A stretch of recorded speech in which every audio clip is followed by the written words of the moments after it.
Kita ngobrol tentang pagar ya, Pak ya. Oke, pagar laut. Ya, Ya, bukan pagar rumah nih, laut dipagari. nah, Ini kejadiannya sudah hampir 1 tahun.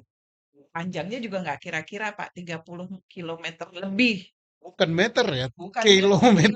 kilometer. Jauh itu, Pak. Kalau jalan kaki capek itu. Oh, nggak sampai.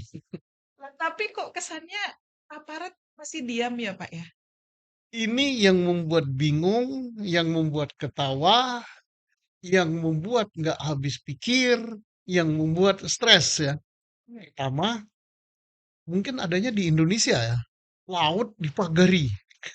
Betul, Pak. Kenapa dipagari? Apa di situ ada tanaman mau dimakan kambing, mau dimakan apa?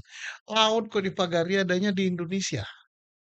Dan anehnya itu di dekat pusat kekuasaan di depan mata Jakarta. Ya. Pantai Tangerang itu kan depan mata Jakarta. Dan di situ banyak sekali berseleweran aparat. Ya. Aparat laut ya, apa namanya? Ka, apa namanya? Kementerian Kelautan KKP. dan Perikanan juga berseleweran kapalnya di situ. Angkatan Laut yang menjaga kedaulatan laut juga berseleweran di situ. Polisi air juga, Bakamla juga, kemudian segala macam lah pusat Laut yang kekuasaan. sepi dong, Pak. Sepi ramai banget. Tapi sepertinya nggak tahu, baru kaget terakhir ini. Oh, ada pagar. Atau pura-pura kaget gitu. Aneh ya, Hmm. memagari laut itu sebenarnya tidak boleh. Kita kan ada undang-undang. Kita telah meratifikasi konvensi internasional UNCLOS. Kita sudah punya undang-undang tentang perairan.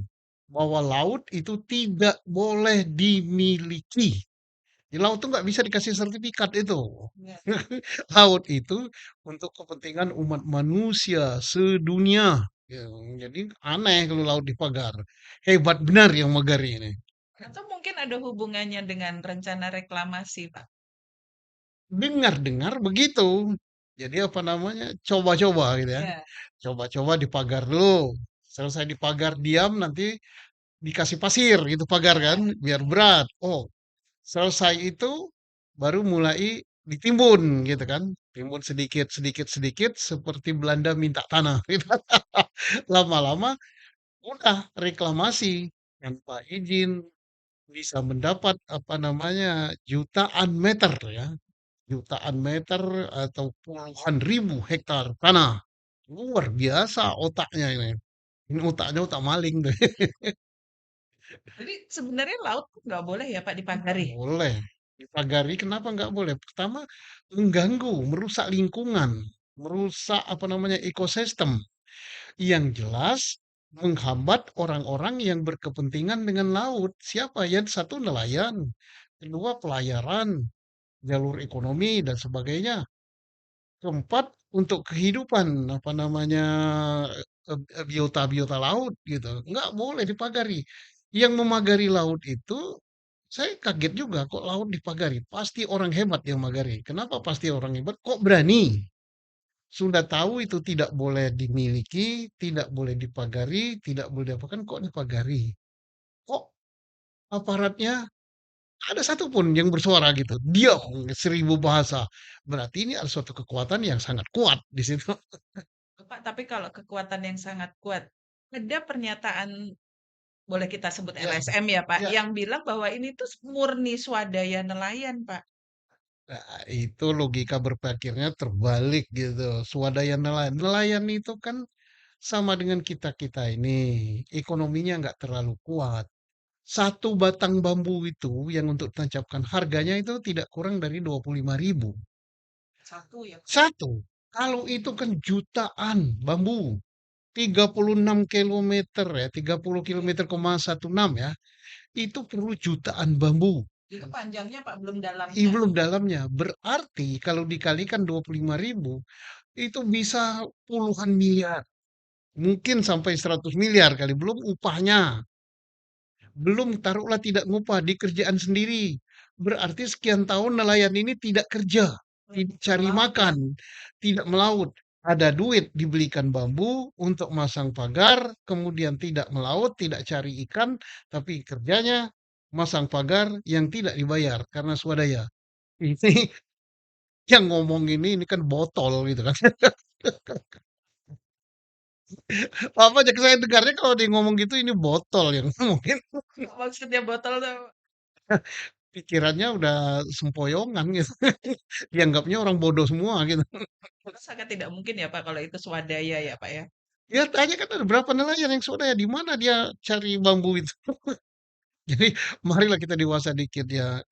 Jangan ngebotol gitu. Nah, lebih celaka lagi, mungkin ada yang orang yang bilang, wah itu orang yang ngomong gitu itu pengkhianat gitu, Belanda hitam gitu. Ini kan tentunya berkaitan dengan kedaulatan negara ya Pak ya, harus menjaga itu. Jelas, jelas. Yang seharusnya dilakukan oleh aparat tentunya Pak. Ya, ini kan artinya kalau ada yang mengatakan negara dalam negara ya benar, karena nggak takut lagi, tidak menghargai lagi kedaulatan negara Republik Indonesia. Nah, ini tamparan bagi penjaga kedaulatan. Kita kan punya Tentara Nasional Republik Indonesia, Angkatan Laut yang demikian kuat. Punya kapal selam, punya prigat, punya segala macam. Dan ini terjadi di depan mata. Bagaimana kita mau mendeteksi kapal selam yang panjangnya hanya 30-an meter, mungkin nggak sampai ya, kecil gitu kan. Dan itu bergerak. Kapal selam itu bergerak. Iya, Kalau ini tidak bergerak, statis selama hampir setahun. nggak kelihatan. Nggak kelihatan. Ini kacamata hitam atau apa gitu. Dan sampai sekarang si penjaga kedaulatan ini belum ada reaksi. Orang udah heboh, apakah pagar itu dirobohkan oleh dia? Kan kita punya TNI Angkatan Laut yang sangat kuat. Kita punya apa namanya? Kementerian Kelautan itu, Oke. KKP ya, Kementerian Kelautan dan Perikanan. Ada Dirjen juga yang mengawasi itu. Segala macam urusan laut dengan dia. Kita juga punya Bakamla. Kita punya juga polisi air yang keluyuran di air itu. Tapi diam semua. Nah, kita punya juga Kementerian Perhubungan. Di situ ada Dirjen Perhubungan Laut yang juga menjaga keselamatan pelayaran dan sebagainya. Kok kalau ada pagar sampai sekian, diam. Nah ini yang membuat saya, rambut saya bisa rontok ini. Kok bisa gitu ya? Justru yang peduli itu para nelayan. Berteriak, lapor, kemudian akhirnya orang kok laporan tidak ditanggapi, teriakan tidak tanggapi gitu. Dan ada terakhir Kementerian apa KKP ya. Tapi aneh juga yang masang apa segel ya. Iya, Ini atas perintah presiden, sailah memalukan. sampai seorang presiden harus turun. Ngurusi pagar. Mestinya walaupun itu perintah presiden nggak usah ngomong ini presiden. Lah orang nanya selama ini kemana lo? Pantas ini pagarnya sampai 30 kilometer. Lu diam aja. Baru berani setelah di perintah presiden. Diperintah atau tidak diperintah oleh presiden, Kementerian Kelautan, Pak Menteri dan Pak Dirjennya itu melihat itu di depan mata, baru 10 meter aja udah harus diingatkan. Kalau masih ningkat, ya itu. Dan sekarang kita anehnya juga, itu kan baru disegel. Ya, Nunggu apa lagi? nunggu viral Pak. Nunggu apa lagi? Mestinya langsung dipoto, didokumenkan, dibongkar itu, kemudian dicari orangnya, suruh dia bongkar. Kalau supaya tidak ada biaya dari pemerintah kan. Kemudian bambunya mau diapain? Kasihkan kepada rakyat. Nah ini belum ada perintah bongkar, belum ada. Nangkap pelakunya juga belum. Ini berarti pelakunya nih hebat bener ya. Sampai dengan menteri takut gitu kan. Ikatan bersenjata takut. Ada dugaan satu nama yang disebut Pak. Aku nggak mau duga-duga, nanti aku dituntut juga gitu kan. Kita tunggu hasil Itu penyelidikannya kan ya Pak. penyelidikan. Oh menteri aja takut nyebut namanya. Wah, saya ingin tahu ini orang ini kebal benar, bukan kebal hukum lagi, kebal badannya. Dia takut, Indonesia takut. Ya aku pun takut gitu, gemeterin. Ya, harapan rakyat ya tentunya jangan sampai kepercayaan rakyat kepada kedaulatan negara ini hilang. Ya, mestinya itu segera dibongkar, kemudian pelakunya segera diproses hukum. Jangan dibiarkan begitu. Ditangkap, proses hukum, ditangkap karena ini sudah menyangkut masalah kedaulatan. Kemudian nanti berkembang juga kepada masalah penggusuran. Penggusuran-penggusuran tanah rakyat, kemudian sungai ditimbun. Sungai itu milik negara gitu.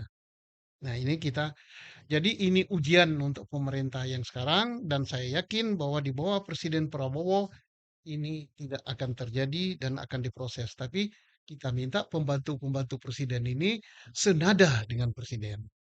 Ungkap tuntas siapa pelakunya, milik siapa ini. Terima kasih.